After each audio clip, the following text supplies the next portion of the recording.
Hello friends, કેમ છો બધા? મજામાં ને? હું પણ મજામાં છું. તો આજે છે શિવરાત્રી અને શિવરાત્રીના દિવસે આપણો પહેલો વ્લોગ આવી રહ્યો છે અને બધાને હર હર મહાદેવ. તો જોઈ શકો છો ફ્રેન્ડ તમે, અમે અત્યારમાં તૈયાર થઈ ગયા છે ને અમે જઈએ છીએ અહીંયા બાજુમાં આવેલું છે પાતળેશ્વર મહાદેવ જંગલમાં. તો હું ઓલરેડી તૈયાર થઈ ગયો છું અને કિરણ તમે જોઈ શકો છો પાછળ રૂમમાં તૈયાર થાય છે. તો હું એને જલ્દીથી તૈયાર કરું છું અને અમે નીકળીએ છીએ, મળીએ છીએ આગળ.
હેલો દોસ્તો, જોઈ શકો છો તમે, બહુ જ ટ્રાફિક છે.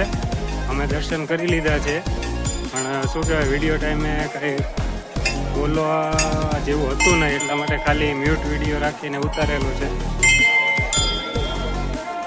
ફ્રેન્ડ્સ, અમે પાતળેશ્વર મહાદેવના મંદિરેથી આવી ગયા હતા 2:30 વાગે. પછી થોડા થાકી ગયા હતા એટલા માટે થોડી વાર માટે સૂઈ ગયા હતા. હવે ઉઠી ગયા છે બરોબર. હવે મારે થોડું કામ છે એટલે એ બતાવી લઉં છું ને હવે આ વિડીયોને અહીંયા જ એન્ડ કરું છું, કેમ કે પછી બહુ લાંબુ થઈ જશે. એટલા માટે આ વિડીયોને અહીંયા જ પૂરો કરું છું. ત્યાં સુધી બધાને જય માતાજી, જય શ્રી કૃષ્ણ. અને જો મારો વિડીયો પસંદ આવે તો લાઈક, શેર અને સબસ્ક્રાઈબ કરી દેજો.